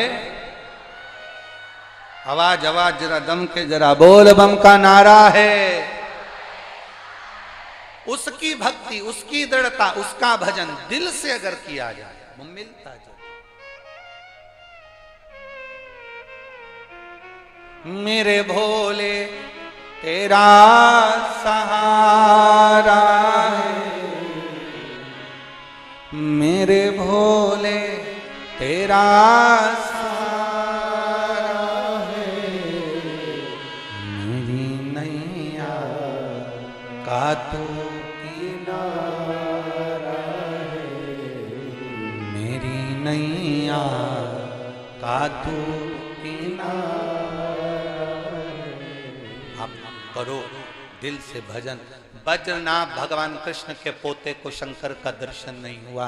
आखिरी में बज्रनाभ ने विचार कर लिया, अगर शिव प्रकट नहीं होंगे तब तक उनके चरण नहीं छोड़ूंगा। बज्रनाभ ने क्या करा, पूरे ब्रज के जितने कुंड सरोवर थे सारे कुंडों का जल लेकर आते और पार्थिव शिवलिंग का निर्माण कर कर नंदी पर्वत के ऊपर शिव जी को समर्पित करते।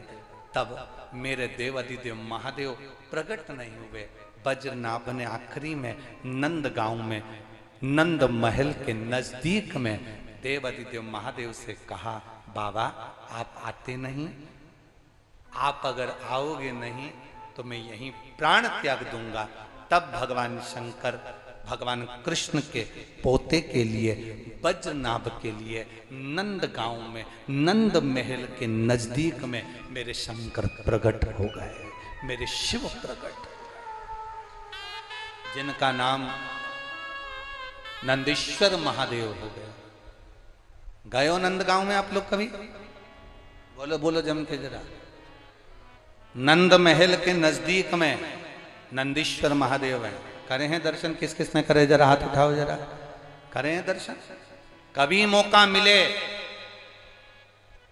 बज्रनाभ ने यहां पर तप कर कर पूरे ब्रजमंडल के जितने कुंड, जितने सरोवर, जितने तालाब, जितने बावड़ी, जितने नदी, जितने पवित्र पवित्र कुंड हैं, बावड़ी है, तालाब है, सरोवर है, बज्रनाभ भगवान कृष्ण के पोते ने सारे कुंडों का जल लाकर यहाँ पार्थिव लिंग का निर्माण कर कर जल समर्पित करा था। इसलिए अगर पूरे ब्रज की परिक्रमा ना कर सको तो नंद गांव के नंदीश्वर महादेव के मंदिर के अंदर जाकर अगर फर्श का स्पर्श ही कर लोगे तो पूरे ब्रज यात्रा का फल प्राप्त हो जाता। वो नंदीश्वर महादेव, बोल नंदीश्वर महादेव की, हर हर महादेव। वो साधारणता नहीं है महाराज। ब्रज की एक एक रज पर, एक एक स्थान पर मेरा शिव समाहित है, बस उसको पहचान चाहिए।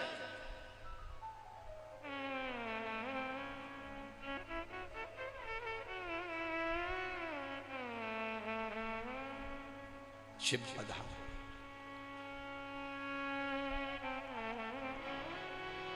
शंकर की भक्ति, शंकर की उपासना शिव पुराण कथी है।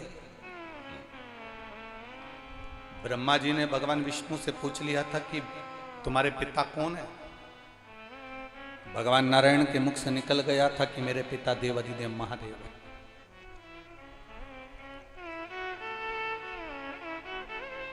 ब्रह्मा जी ने पूछा कि तुम्हारे पिता कौन है और मुख से निकल गया कि देवाधिदेव महादेव है।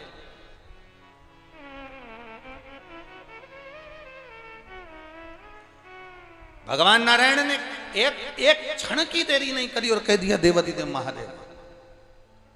आप लोगों से अगर कहीं का व्यक्ति प्रश्न करता है, आप लोगों से लोग कहते हैं, कई लोग गोवर्धन नाथ जी पर जब दूध चढ़ता है और गिरिराज बाबा पर दूध चढ़कर वो पांव के अंदर आता है तो इतने सारे लोग बाबा के चरणों में आकर, गिरिराज जी के चरणों में आकर प्रश्न करते हैं, अरे इससे तो कहीं किसी को पिला देते तो अच्छा था, कहाँ गिरिराज बाबा पे दूध चढ़ाया, वो पाँव में आ रहा है, ऐसा हो रहा है, वैसा हो रहा है। पर कभी विचार करा,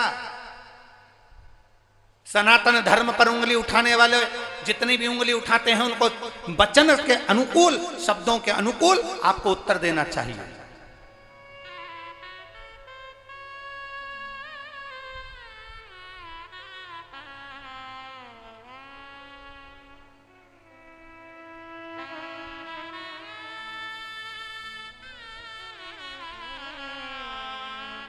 एक बार भारत की भूमि से श्री राधा कृष्णन जी विदेश गए और भारत की भूमि के सनातनियों में से एक रहे हैं राधा कृष्णन।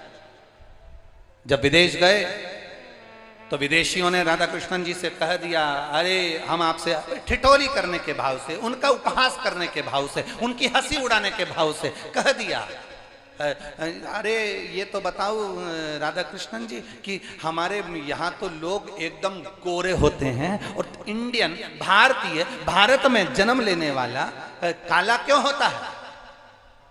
राधा कृष्णन जी समझ गए कि ये मेरी हंसी उड़ा रहे हैं, हम भारतीयों की हंसी उड़ा रहे हैं। तो राधा कृष्णन जी ने कहा, देखो भगवान ने रोटी बनाई और भगवान लक्ष्मी जी से कहे थे कि रोटी बना लो, भगवान ने रोटी बनाई और रोटी बनाई तो एक रोटी जो लक्ष्मी जी ने बनाई, जो भगवान ने रोटी बनाई वो कच्ची रह गई, कच्ची रह गई। वो रोटी भगवान ने खाई, खाई तो तुम जैसे पैदा हुए, क्योंकि रोटी जब कच्ची रहती है तो एकदम सफेद रहती है।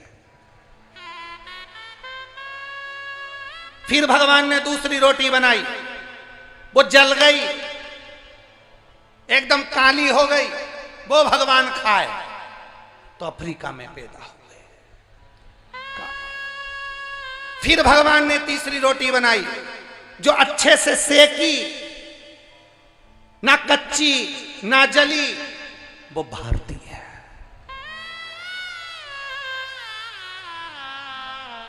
एक भारतीय ऐसा होता है, भारत की भूमि पर जन्म लेने वाला व्यक्ति ऐसा होता है जो दुख और सुख में सिका हुआ होता है।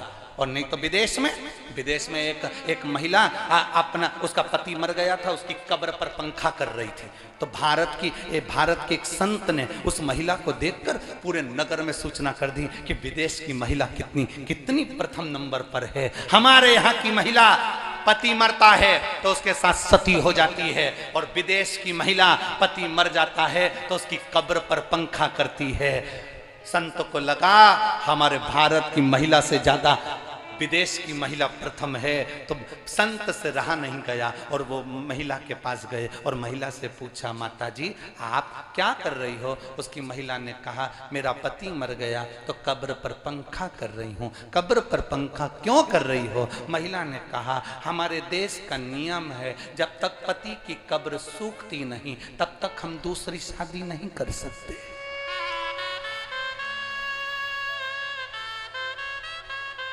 इसलिए पंखा कर करके सुखा रही।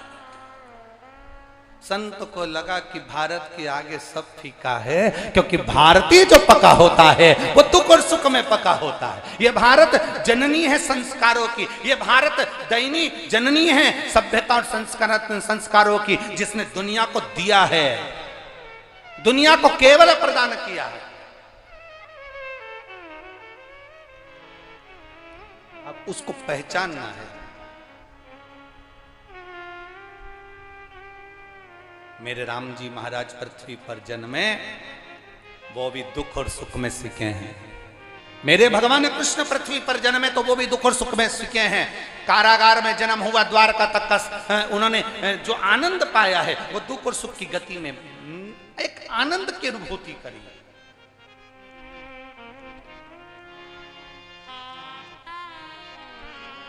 बद्रीनाथ भगवान शिव से कह दिया कि मैं अगर आप ना आए तो मैं प्राण त्याग दूंगा। तब मेरे शंभु नंद गांव के नंदी पर्वत पर मेरे शंकर भगवान आकर विराजमान हो गए।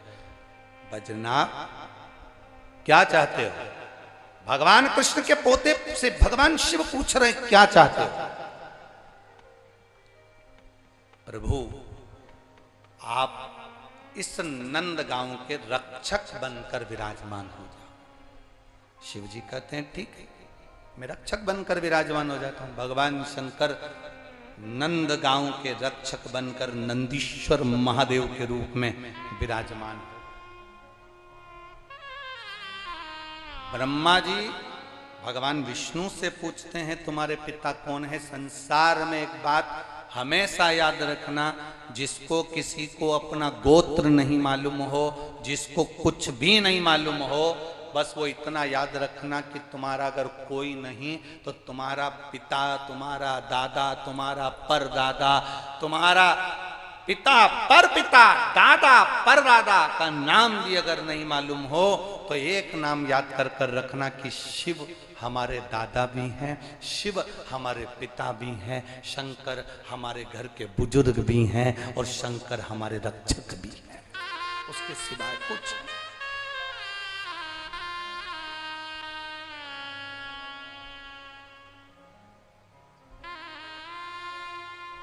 शिव रक्षक हो।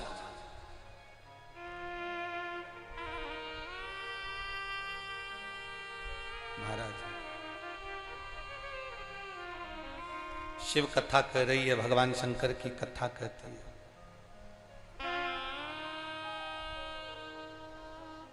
अपनी बुद्धि को, अपने चित्त को भगवान में लगाकर रखना।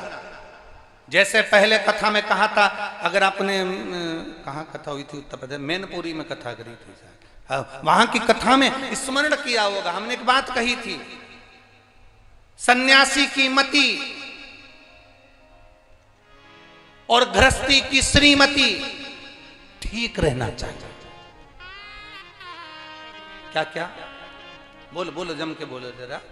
सन्यासी, साधु, संत, तपस्वी, साधक, उपासक, भगवान का भक्त, सन्यासी की मति और घर में रहने वाले की श्रीमती, ये दोनों ठीक रहना चाहिए। सन्यासी की मति ठीक नहीं रहती तो वो दर दर ठोकर खाता है, और गृहस्थी की श्रीमती, समझ गए? श्रीमती अगर ठीक नहीं रहती तो वो भी दर दर ठोकर खाता है।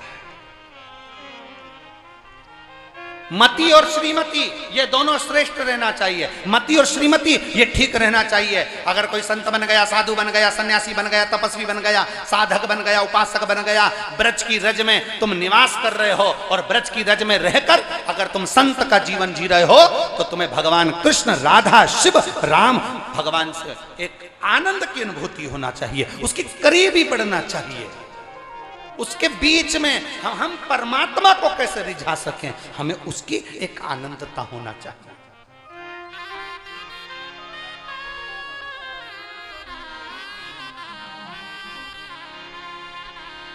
अरे लगन तुमसे लगा बैठे जो होगा, अरे बोलो तो जम के, देखा वो लाइन याद कर लो, आग लगे बस्ती में क्या किसको रोइए सोइए। अब तुम अगर चिंता में पड़ जाओ, तुमने अगर विचार कर लिया, कई माताएं कहती है मेरे बेटे की शादी नहीं हो रही, कोई कहता मेरी बेटी को ब्याह नहीं हो रहा, कोई कहता है हमारी बहू को संतान नहीं हो रही, कोई कहता है ये वाला रोग आ गया, बीमारी आ गई, ये हो गया, वो हो गया। हम उनसे कहते हैं तुम जब तक अपना समझ कर रखोगे, तुम कहोगी मेरे बेटे का ब्याह नहीं हो रहा तो वो नहीं होगा, बेटा तुम्हारा है। तुमने कह दिया मेरी बेटी का ब्याह नहीं हो रहा, वो नहीं हो रहा क्योंकि बेटी तुम्हारी है। तुम कह रहे हो मेरा रोग नहीं मिट रहा, तुमने जान लिया कि रोग मेरा है। तुम कहते हो मेरे यहाँ संतान नहीं हो रही, मतलब तुम जानते हो कि मेरा है। जिस दिन तुम्हारे मुख से ये शब्द मेरा निकलना बंद हो जाए और निकलने लगे, महादेव तेरी बेटी की शादी कब करेगा, महादेव तेरे बेटे का ब्याह कब करेगा, महादेव तेरे घर की बहू आई है उसको छोरा कब देगा, महादेव तेरे बल पर रोग आया है तू कब हरेगा। तो महादेव भी कैंसर जैसे रोग को मिटा देता है। जब रोग उसका है, बेटा उसका है, बहू उसकी है, पोता उसका है, संतान उसकी है, तो तुम्हें कह देना चाहिए मेरी बहू नहीं तुम्हारी है।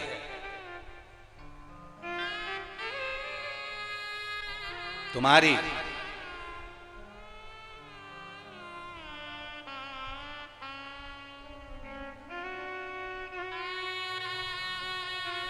बहुत बहुत विचित्र बात है। लड़की को घर से विदा करते हैं, शादी कर कर लड़की को भेजते हैं।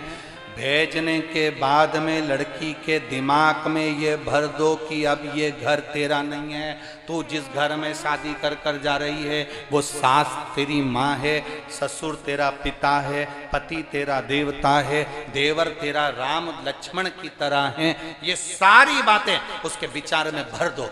अगर तुम रोज फोन लगा कर कहोगी मेरी बेटी कितनी दुखी है, मेरी बेटी से सारा घर का काम कर रही है, मेरी बेटी, तो बेटी को लगेगा कि केवल मेरी माँ ही मेरा भला सोचती है, मेरी सास का भी भला नहीं सोच सकती। तुम मेरा करते रहोगे, उसका चित्त उसका मन कभी ससुराल में नहीं लगेगा। जिस दिन तुमने कह दिया कि बेटा अब हमारा नहीं, अपने घर का ध्यान रखो, बार बार फोन पर बात मत करना, हफ्ते 2 हफ्ते में एक बार कर लिया, बात कोई जरूरी हो रोज लगा लेना, पर जब बात जरूरी नहीं हो बेटा तो ज्यादा फोन लगाने की जरूरत नहीं। घर साधो, परिवार साधो, उनमें प्रेम बढ़ाओ। जब तुम उनमें प्रेम बढ़ाओगी ना तुमको वहां अच्छा लगने लगेगा। तब तुम्हारे भीतर का, तुम जब तक अपने अंदर की आसक्ति बरकरार रखोगे, मेरी बेटी मेरा बेटा, उसकी शादी नहीं हो रही, उसका ये नहीं हो रहा, छोड़ दो भगवान के भरोसे। तुम रोज भजन गाते हो, अब सौंप दिया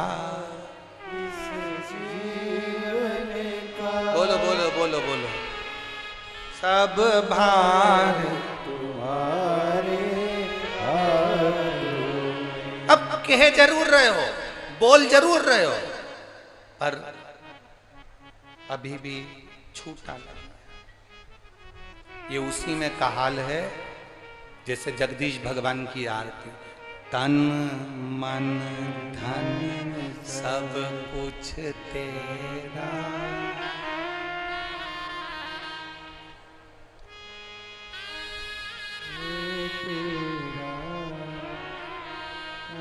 तुझको क्या लागे जरा सी पाँव की चप्पल कहीं चली जाए, उतनी देर में तुम्हारी आरती का ढंग बदल जाए।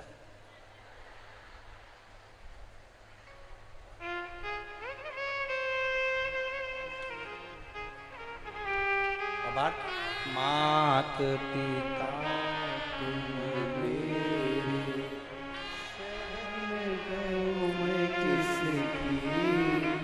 आरती का ढंग बदल गया, अपनी कोई ले गया। अब आरती में सोच रही है शरण गहूं में किसकी, अपनी तो चली गई, अब मैं किसकी ले जाऊं।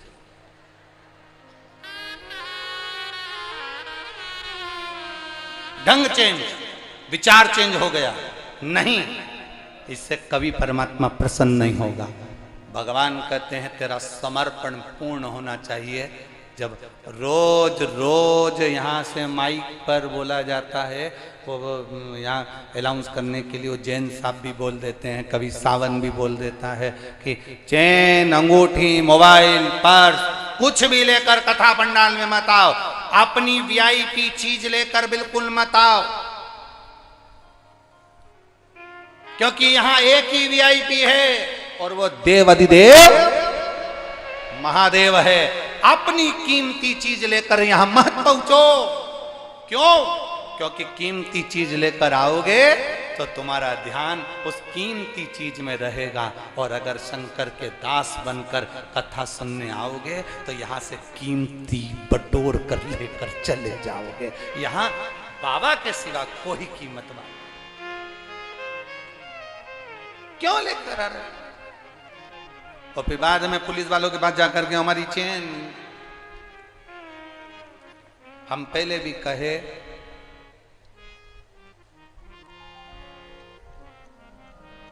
चोटे की निगाह चेन पर होती है, लुच्चे की निगाह तुम्हारी सुंदरता पर होती है।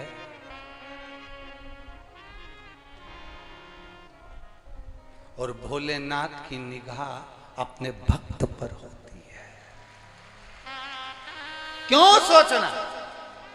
शिव के पास जा रहे हो, भगवान शंकर के पास जा रहे हो, शिव के द्वार जा रहे हो। लोग शमशान में जाते हैं, आपके यहाँ का फैशन होगा मथुरा साइड का, हमको नहीं मालूम। हमारे मालवा में ऐसा नहीं होता कि अगर शमशान किसी को लेकर जाते हैं तो सोना चांदी पिन्हा कर ले जाते हैं। यहां ले जाते हो तो बात दूसरी है। शमशान शिव का धाम है, जहां लेकर जाते हैं तो सब कीमती सामान छोड़वा देते हैं।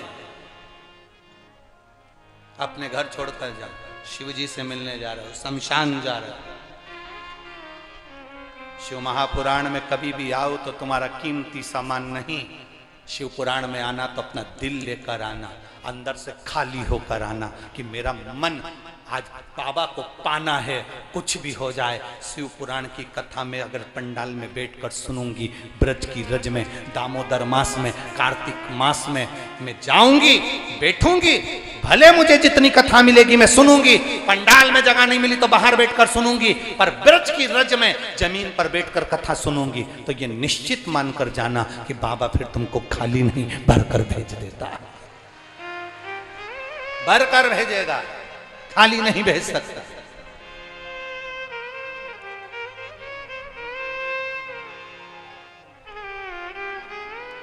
कहा भगवान विष्णु ने कहा, भगवान विष्णु कह रहे हैं शिव मेरे पिता हैं। ब्रह्मा जी को हंसी आ गई, शंकर पिता? हाँ। कैसे लगते हैं शिव? कहां है शिव?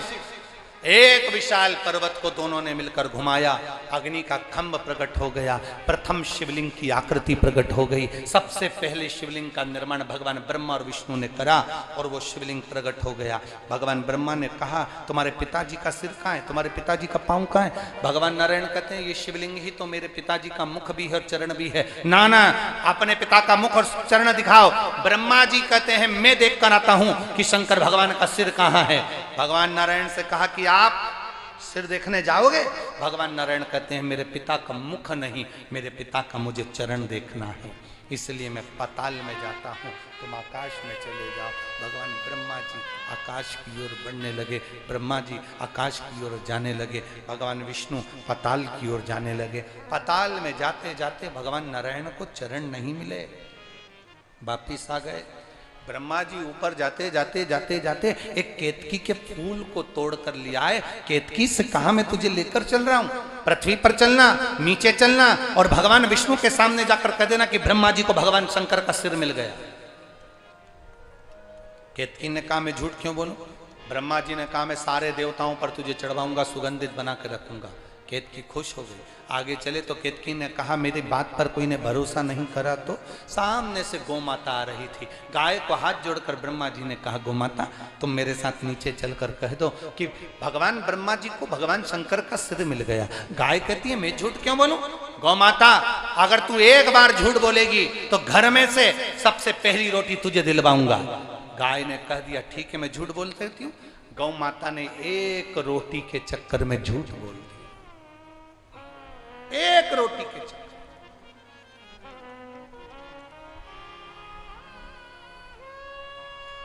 और बड़ी विचित्र है ये जिह्वा, बहुत विचित्र कि बोल मेरी जीवा हरि हरि 10-10 भोजन पान करे और राम नाम में मरी मरी। बोल मेरी जीवा, बोलो तो हरि हरि। क्या बोल रहे हो? हरि की मरी? हरि।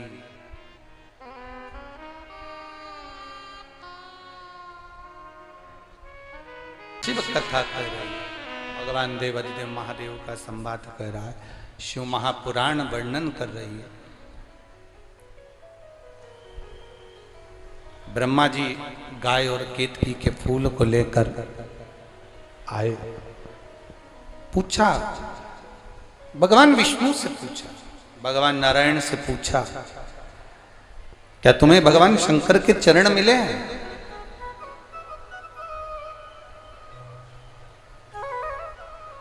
कोई तुमसे कहे कि शिवलिंग पर जल चढ़ाते हो, क्या शिवलिंग में शंकर जी का मुख देखा है? कोई तुमसे कहे शिवलिंग पर जल चढ़ाते हो, क्या शंकर जी के शिवलिंग में चरण देखे हैं? आप एक शब्द कह देना, हमने बाबा को शिवलिंग में देखा कि नहीं देखा ये पता नहीं, पर इतना जरूर है कि मेरे भोले बाबा ने मुझको जरूर देख लिया है, बस इतना काफी है। मेरे बाबा ने मुझे देख लिया, इतना। एक पत्र आया है, देखिए,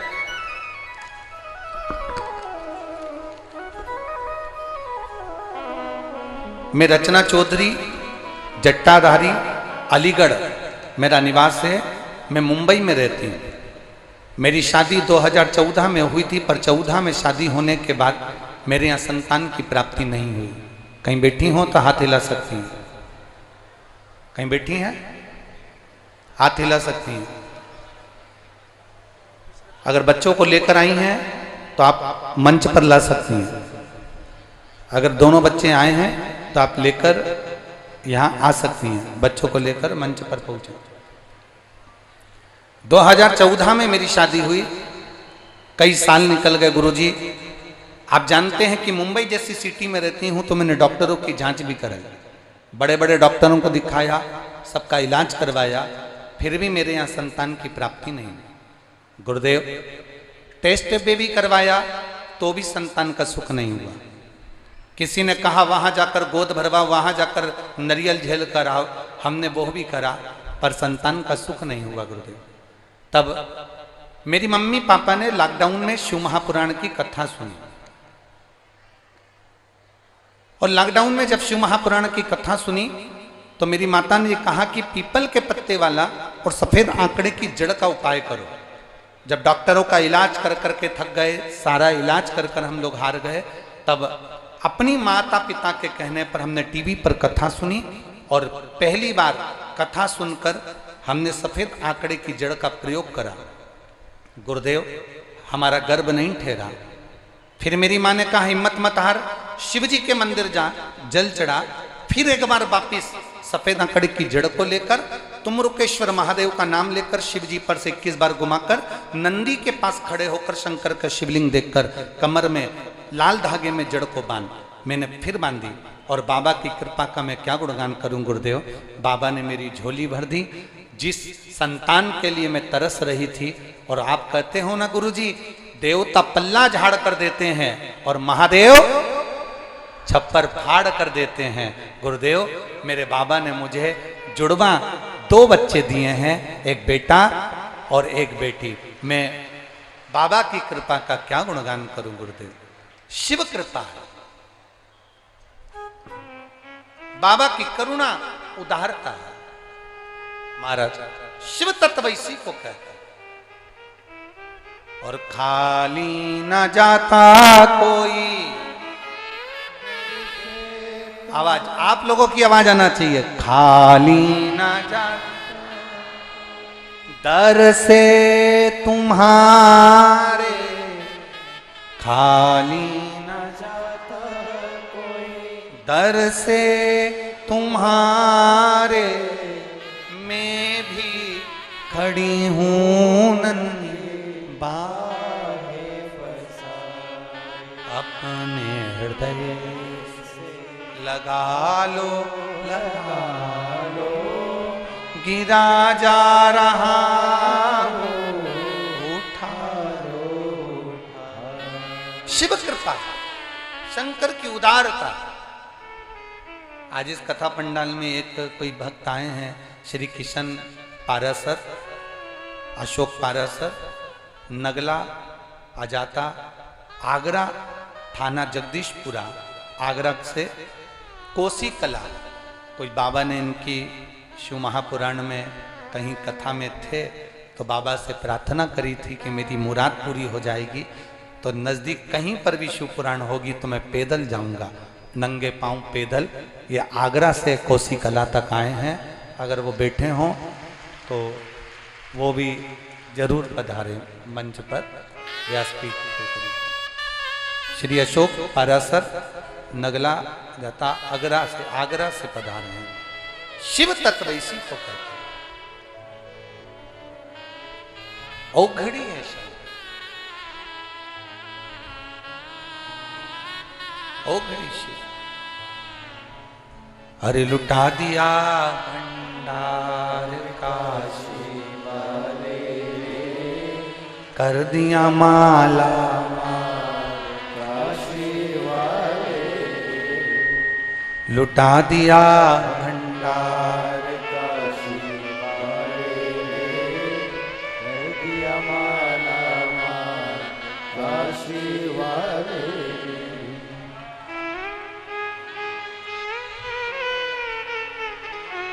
लुटा दिया, लुटा दिया, लुटा दिया, लुटा दिया, लुटा दिया भंडार काशी वाले, कर दिया माला काशी वाले, कर दिया माला काशी वाले।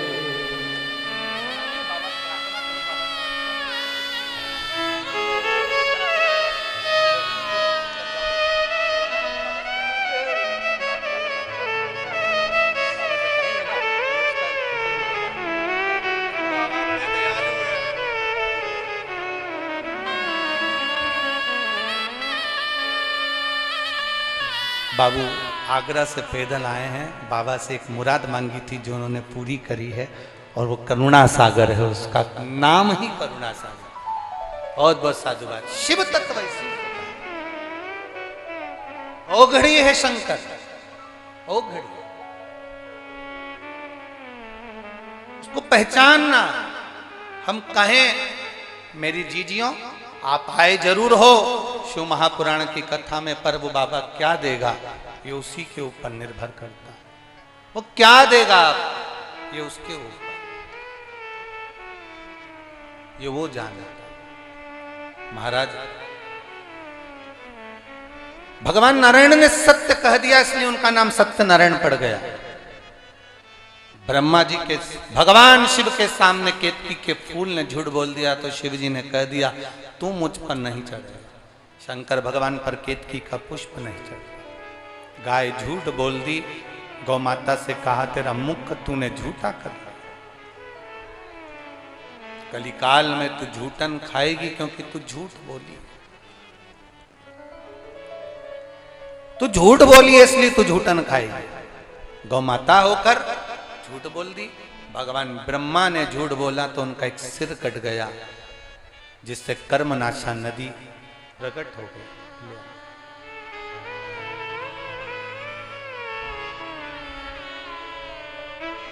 2014 में शादी हुई थी, संतान नहीं हुई थी, तब माता पिता के कहने पर शिव की आराधना करी, उससे 2 बच्चों ने जन्म लिया, एक बेटा बेटी लेकर पधारे। एक बार जोरदार ताली बजाएं। हर हर।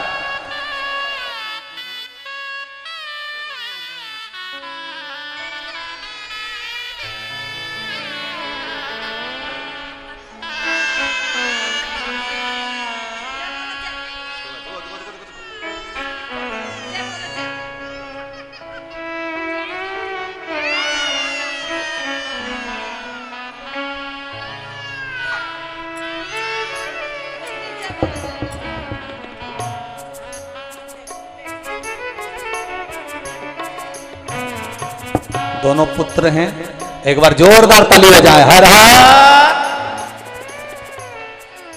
शिव तत्व है, औघड़ी है शंभु, शंकर, त्रिकालदर्शी, कैलाशी, अविनाशी, मेरा महादेव शंभु। समय आया भगवान ब्रह्मा जी सृष्टि का निर्माण करने के लिए आतुर, और सृष्टि के निर्माण के लिए स्वयं भगवान देवादिदेव महादेव ने कहा कि सृष्टि की रचना करो। और ब्रह्मा जी सृष्टि की रचना करे पर उनके स्मरण में नहीं आया, इसलिए किन्नरों की सृष्टि की रचना उन्होंने की। किन्नरों की सृष्टि।